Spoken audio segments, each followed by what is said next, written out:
오늘은 전혜린의 수필, 회색의 포도와 레몬빛 가스 등을 읽어드립니다. 내가 독일의 땅을 처음 밟은 것은 가을도 깊은 10월이었다. 하늘은 회색이었고 불투명하게 두꺼웠다. 공기는 앞으로 몇 년 동안이나 나를 괴롭힐 물기에 가득 차 있었고 무겁고 척척했다. 스카프를 쓴 여인들과 가죽 외투의 남자들이 눈에 띄었다. 아무도 없는 비행장, 뮌헨 교회 림에 내렸을 때 나는 울고 싶게 막막했고 무엇보다도 춥고 어두운 날씨에 마음이 눌려버렸었다. 뮌헨 하면 그 이후 내 머리에는 회색과 안개로 가득 차게 된 것도 그의 독특한 나쁜 날씨보다도 내가 에어프랑스에서 내렸던 그날 오후의 첫 인상과 나의 걷잡을 수 없었던 외로움 때문이 아닌가 생각된다. 트렁크를 들고 비행장 버스에 올라 운전사에게 돈을 다 내어 보이고 그 중에서 1마르크만 가져가게 한 일, 힘없이 혼자서 하숙을 찾아갔던 일, 나는 정말로 내가 파리에 있는 말타나 된 듯한 서글픈 마음이었다. 우선 고국에서부터 연락해 놓았던 아스타라는 학교 사무국에 가서 벽에 붙은 벽보를 찾아야 했다. 빈 방 있음에 광고를 보기 위해서였다. 모두 값이 비싸다. 내 생각보다. 또 학교에서 멀었다. 그리고 뮌헨은 나에게 마치 라비린트, 미궁 그 자체처럼 보였었고 학교에서 5분 이상 더 가는 곳에 가서 살 자신은 나에게 없었다. 그 중에서 나는 겨우 빈 방 있음, 전기 있음, 학교에서 도보로 5분, 월세 50마르크라는 꼬불꼬불한 연필 글씨로 쓰인 광고지를 찾아냈다. 그 집은 정말로 학교에서 5분쯤 가면 있는 영국 공원이라는 광대한 공원에 임해 있었다.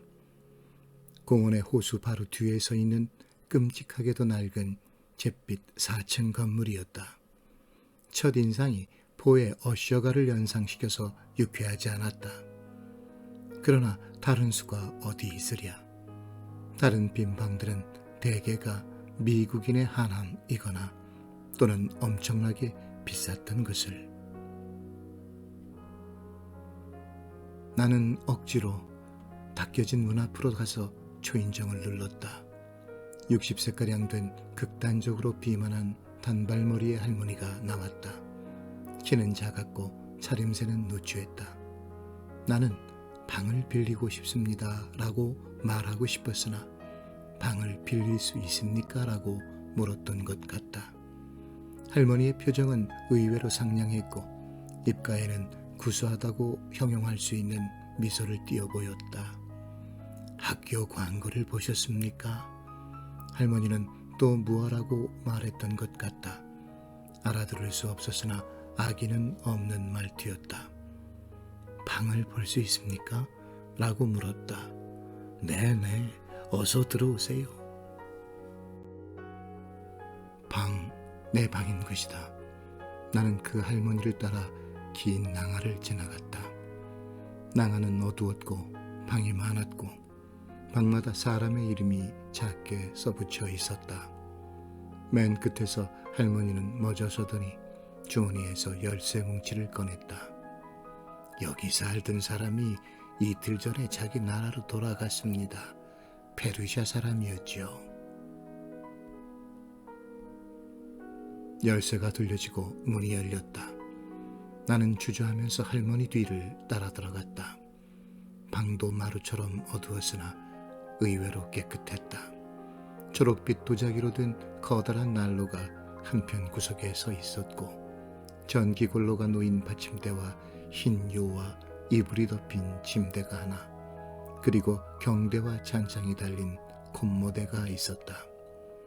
창은 2개가 영국 공원과 반대되는 포도로 나 있었고 이중창에 이중 커튼이 둘러져 있었다. 아시겠어요? 할머니가 물었다. 네, 방세는 한 달분 미리 내셔야 됩니다. 할머니가 나간 후 나는 덧문을 열고 유리창을 활짝 열었다.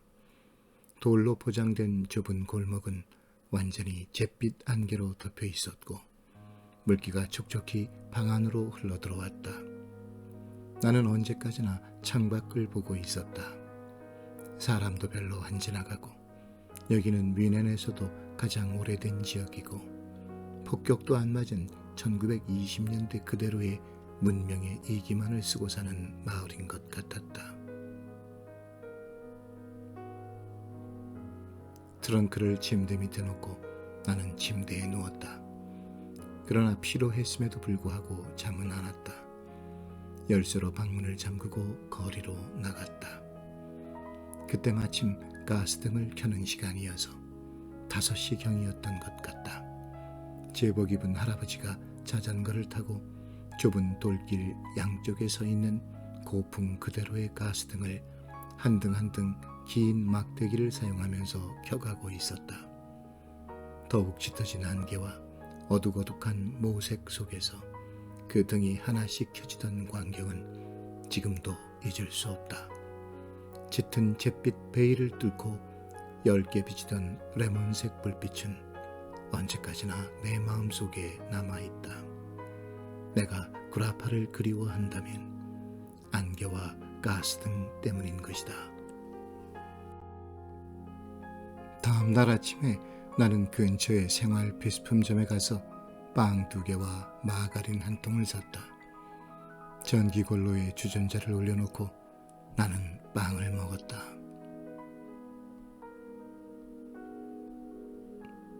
학교의 개강은 아직 한 달이나 남아 있었다. 나는 원래 돌아다니거나 걷는 것을 좋아하지 않았었고 외국에서는 더구나 무서웠다.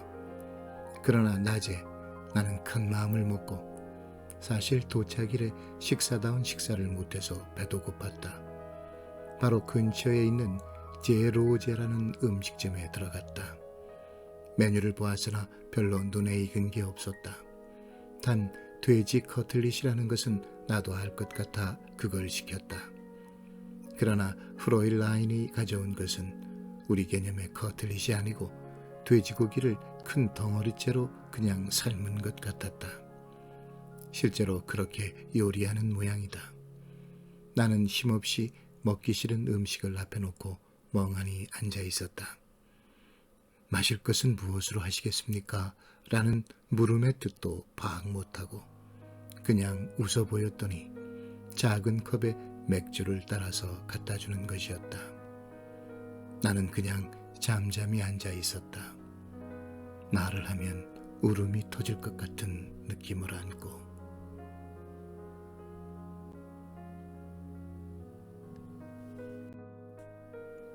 그때 여러 명의 티네이저들이 들어오더니 주크박스 앞으로 다가가서 판을 고르는 모양이었다. 그 중에 하나가 힐끗 나를 보더니 무슨 판을 눌렀다.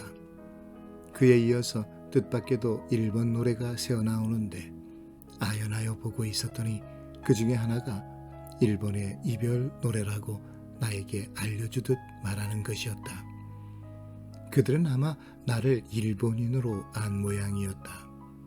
그때만 해도 뮌헨에 한국인이라고는 거의 없었고 더구나 여자는 구경하려 해도 없었을 때니까 아마 그렇게 짐작한 모양이었다. 나는 역시 웃어 보였을 뿐 묵묵히 앉아 있었다. 그러나 왜 그런지 덜 서글퍼졌고 덜 혼자인 듯한 느낌이었다. 그 후에도 나는 오후나 저녁 때 그 집을 자주 찾아갔다. 거리도 내 방에서 가까웠고 음식값도 다른 데보다 싼 것을 알았기 때문이었다. 프로일라인도 친절했다. 늘 말없이 호의를 보여주었고 주간지도 내 테이블에 갖다 주곤 했었다. 그러는 동안에 나는 이 음식점이 그냥 음식점이 아니라 예술가들의 집합소인 것도 알게 되었다. 목요일에는 시인의 밤이 있었고 화요일에는 화가의 밤이라는 것도 알게 되었다. 그 집의 한쪽 벽에 더덕더덕 붙어있는 사진이며 편지며 분필 사인이 토마니, 링겔라츠니, 캐스트너니, 존머니 하는 쟁쟁한 작가나 화가나 만화가들의 소행인 것도 알게 되었고, 이 집이 한때 반나치 운동의 중심이었던 것도 알게 되었다. 이 집에서 나는 처음으로 일제 아이힌가라는 여류 시인의 존재를 그 여자의 특이한 용모와 매력적인 긴 흑발과 함께 알았다. 가을은 깊어만 갔다. 강의가 끝나면 나는 학우들, 오스트리아 여학생이나 프랑스 학생과 같이 근처의 다방에 가서 크림 커피 한 잔으로 점심을 때우는 방법도 배웠다. 주립도서관도 자기 집 내부처럼 환히 알게 되고, 뮌헨 시너의 고서점이란 고서점은 다 알게 되었다. 헌책방 주인과도 친해지고 이미륵 씨 얘기도 듣게 되었다. 학교 정문 앞에서 파는 군밤 장사의 군밤을 50페니쯤 사서 교실에서 먹는 일에도 익숙해졌다. 그러나 마음은 몹시 허전했다. 고국에까지 뛰거나 걸어서 갈 수 없다는 사실이 이렇게 무서운 시면을 내 마음속에 열어놓을 줄은 몰랐었다. 짙은 안개를 들이마시면서 나는 새파란 하늘을 그리워했다. 감나무와 대추나무를 꿈에 그렸다. 사실로 내가 그리워한 것은 황색 그림자였는지도 모른다. 그것은 감상이나 미학적인 어떤 흠탄이 아니었다. 그것은 색이 있는 민족의 환영, 그들의 비극이 내 속에 담겨져 있고 그들의 대표자로 내가 여기에서 간주되고 있는 그러한 절실한 비전이었다. 걷잡을 수 없는 공포였다고 해도 좋다. 강의실 내 교수의 방언과 노령에 의한 발음의 불명료, 그리고 생활 필수품점 속에 진열되어 있는 셀로판지에 담긴 이탈리아 쌀, 그 어디서나 비전은 나를 따랐다. 뮌헨 대학에서 내 하숙에 이르는 레오폴드 통은 거대하고 꼿꼿하게 높기만 한 포필러 가로수로 줄지어져 있었다. 그 길이 온갖 빛의 낙엽으로 두껍게 깔리기 시작할 무렵에 가을이 가장 아름다웠다. 그 거리에는 작은 어항같이 생긴 유리동물원이 있었다. 유리로 기가 막히도록 정교하게 만든 온갖 작은 짐승들, 도자기, 발레리나들, 안델센 동화 속의 나라 같았다. 나는 매일 그 앞을 지날 때마다 5분 이상이나 진열장을 들여다보곤 했었다. 갖고 싶고 애무하고 싶은 동물들이었다. 그 가게 뒤에 쓰러져가는 노아라는 집이 있었다. 거기는 다다이스트의 집합소로서 늘 해괴하고도 기상천외한 그림들이 잔뜩 붙어 있었다. 화가들이 수염을 늘어뜨리고 떠들며 담론하는 살롱이기도 한 것 같았다. 때로는 에리카 만의 낭독회도 열리는 모양이었다. 그 무렵에 나는 제로 오제보다 더 싼 음식점을 발견했다. 서서 먹는 집이었다. 흰 소시지를 불에 구워서 겨자를 발라서 먹는 소시지 집이었다. 거기에다 신오이 한 개와 레모네이드 한 컵을 먹어도 1마르크가 안 되니 싸기도 하려니와 냄새만으로도 이끌려 들어가게 맛이 있었다. 먹는 것은 간단히 빨리. 그리고 나는 걸어 다녔다. 학교에서 내 방까지 사이에 골목골목, 그리고 영국 공원 속, 이러한 곳이 내 산포지였다. 어떤 날 나는 백조가 마지막으로 떠 있는 것을 저녁 늦도록 지켜본 일이 있다.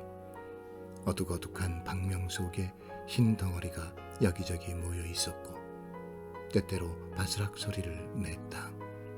몹시 외로워 보였다. 나 자신의 심경 그대로였는지도 모른다. 내 마음속이 뒤흔들린 편지를 매장한 것도 이 호수였고, 몇 년이나 길게 지속되었던 내 꿈과 동경을 던져 놓아버린 것도 이 호수 속이었다. 이 호숫가의 가스등 밑에서 나는 안개에 감싸이는 쾌감과 머리를 적시는 눈에 안 보이는 비를 맛보았다. 그리고 주위에 떨면서 귀로에 서곤 했었다. 도자기 난로 속에서 석단이 붉게 타오르는 것을 지켜보고 있으면 쓸쓸하지 않았다. 불이 타오르는 소리, 그리고 붉은 불의 혓바닥, 이러한 것과 함께하는 것은 혼자 있는 것이 아니었다. 나는 불길을 지켜보면서 언제나 어떤 시의 구절을 생각했다. 휴식과 포도주에 넘친 어둠, 슬픈 기타 소리가 흐른다. 그리고 방 안의 부드러운 등불로 꿈속처럼 너는 돌아간다. 공기에서는 서리와 안개와 낙엽 냄새가 섞여져 났다. 눈이 내리기 시작하자 공원에 가는 일도 드물어졌다. 11월 중순, 아직 한국은 가을이지만 여기서는 눈이 큰 송이로 내렸다. 눈이 내리는 소리, 그리고 난로의 석탄이 타오르는 소리 이외에는 아무것도 없는 날이 계속되었다. 눈이 와도 무섭게 왔다. 세우던 자동차가 푹 파묻혀 안 보이게 되는 것이 보통이었다. 나는 한국서 가져온 얇은 천으로 된 학생용 검은 오버를 입고 오들오들 떨면서 학교에 다녔다.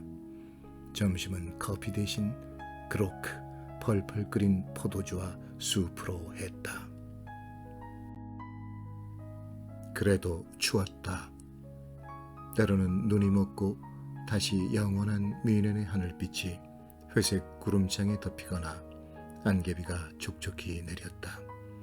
나는 두터운 색양말을 신고 두꺼운 머리수건을 쓰고 다시 공원으로 갔다. 사람이라고는 없고 나뭇가지가 앙상한 해골을 노정시키고 있었다. 벤치에 앉아서 검은 나무 가장이들 사이로 하늘을 바라보았다. 왜 이렇게 변함없는 회색일까 하고, 아는 얼굴이나 목소리가 하나만 있어도 이 하늘이 이렇게까지 우울하지는 않을지도 모른다는 생각이 들었다. 영원한 물음, 당신은 어디에서부터 왔는가에서 도망하고 싶었고 황색 비전을 나는 쫓고 있었다. 낮이나 밤이나 우울한 회색과 안개비와 백일몽의 연속이었다.